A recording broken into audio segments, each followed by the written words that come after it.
Good morning. Hey, how are you? Thanks for waking up early. I know when No when I problem. when I asked you to be on the radio yesterday, you said what time? Around 10? I was like, no, show's over at 10.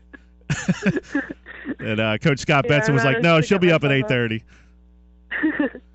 I managed to get myself up, yeah. There you go. I appreciate it. For our fans listening, obviously I was at the game last night, but take us through that moment. You come into the game knowing you only needed 3 points for 1,000 in your career, and you probably figured that was going to happen at some point in the first quarter. You get a loose ball, you put it up and get fouled, so now you're 1 point away. You're on the foul line. What's going through your mind at that moment? At that moment, I was thinking it was like the best way to get it. I haven't been the best with my foul shooting all year, so to get my 1,000th point on a foul shot it just meant so much to me. Were you nervous about airballing the shot? I was nervous, but I knew I had to step up with confidence and knock it down. I mean, you know at that point the entire home fan base is ready to explode. They're going to be throwing streamers all over the court, and man, if you miss that, that's not a good sign. Yeah, I was thinking it's going to be really awkward if I miss this.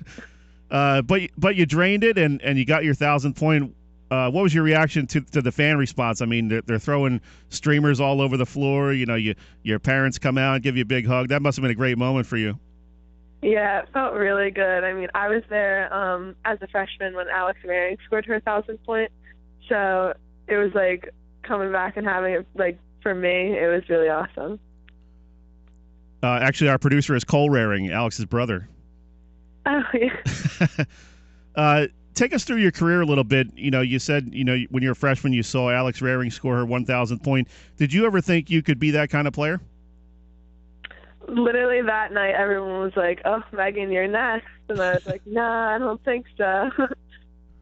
And then it came true. So, at what point in the season did you start the countdown? I mean, some of these players, when they get to within, 30, 25 points, you start thinking about it. Was it ever something that weighed on your mind? Well, actually, in the beginning of February, I got a concussion, so I was really worried that I didn't know how many points I had left at that point.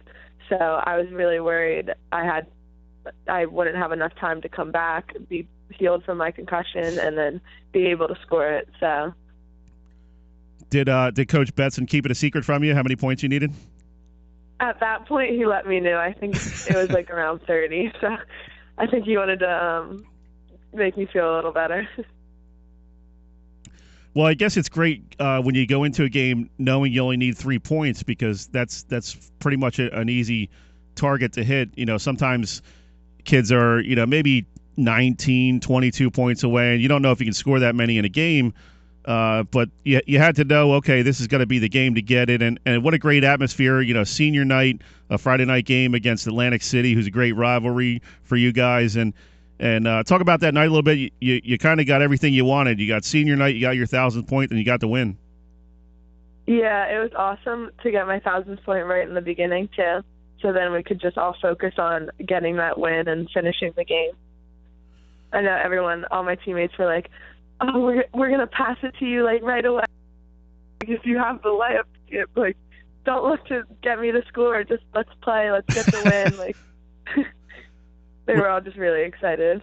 We're talking with Megan Stafford, senior at Mainland Regional High School. Last night picked up career point number 1,000. The Mustangs also beat Atlantic City 38-33. Talk about this team a little bit, Megan. You guys knew you were going to have a pretty good team. Only 2 seniors, yourself and Melanie Malcolm. But a real good group of young players that's coming up. Gabby Boggs is sort of coming into her own. And, I've been impressed with Georgia Schoen at the point guard position. She had a tough role to fill with girls like Maddie Williscroft and Shay Scannell graduating last year. But she's really come a long way in terms of being the type of player that can run that offense for you guys. Yeah, everyone's really stepped up this year as their first year on varsity, basically. Georgia stepped up as a point guard. Like, that's ridiculous to ask someone as their first year to barely have any experience from last year. Taylor Delzell is stepping up as a freshman. She's actually hurt right now with a concussion, too. But she'll come back soon, and she's been filling big roles too. So. And Georgia's sister has been really providing a key role off the bench for you guys. That's not an easy role to play when you don't know how many minutes you're going to play each game, and she comes in, does a real nice job defensively, bringing some energy off the bench. Talk about her a little bit and what she's meant to this team. Yeah, she's a great fixed player right off the bench. She comes in and drains these threes out of nowhere. She provides these amazing passes. She's just a great player to have on the team with you. Very supportive too. Talk about Melanie a little bit. You guys are the only two seniors on this team, and you guys have kind of come up together and really been the stars of that team for the last 2.5 years. And you guys are great friends and have a great chemistry on the court. How much has she meant to your career, and how much has she allowed you to become the player you are today? I've been playing with Melanie since 6th grade. We've been on the same AAU team. And then we've been rivals from Northfield and Linwood. So to have her competing against her, she made me into the player I am today. She's just a great all-around person. Makes me better every practice. It was kind of funny. I was talking to one of the Atlantic City fans during the third quarter, and he was saying, "Man, we just can't stop number 14." She was on fire last night. She could have thrown it up over her back and it would have went in. And she has some games like that where you don't really feel like she's dominating the game. Then all of a sudden you look up, she's got 12, 14 points and really giving the other team a hard time. I guess that was sort of a typical game for her last night, right? Yeah, she's just great on defense, and then she runs the floor out of nowhere, and you just look up and can pass it to her, and she scores for us and finishes, and it's just awesome to have someone like that on your team.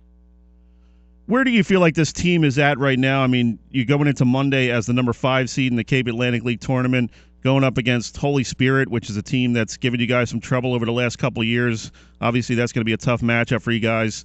And you got, I believe, the number 5 seed in the state playoffs. What's the state of the team right now as you prepare for the postseason tournaments? I mean, after last night's win, it was a tough game all game. We had to fight the whole time. Everyone played every minute almost. So to be in a game like that really, I think, prepares us for the Cal tournament and the playoffs. So I think now we have a good understanding of what's to come, and we'll just keep building off of that.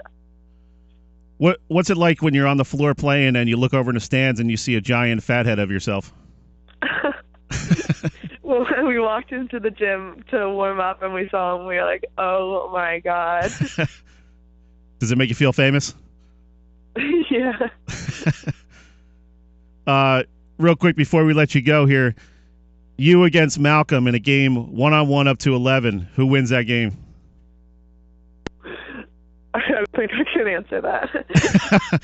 Oh, come on. You're giving me coach speak here. You're a player. I'll win. You'll win? You hear that, Melanie? That sounds like a postseason challenge. We might have to get out there at Glory Days, do a little coverage of that 1-on-1. I'm gonna get beat up for this. What would the final score be? 11-1. Oh, Megan Stafford throwing down the challenge. Might have to set this up for late March.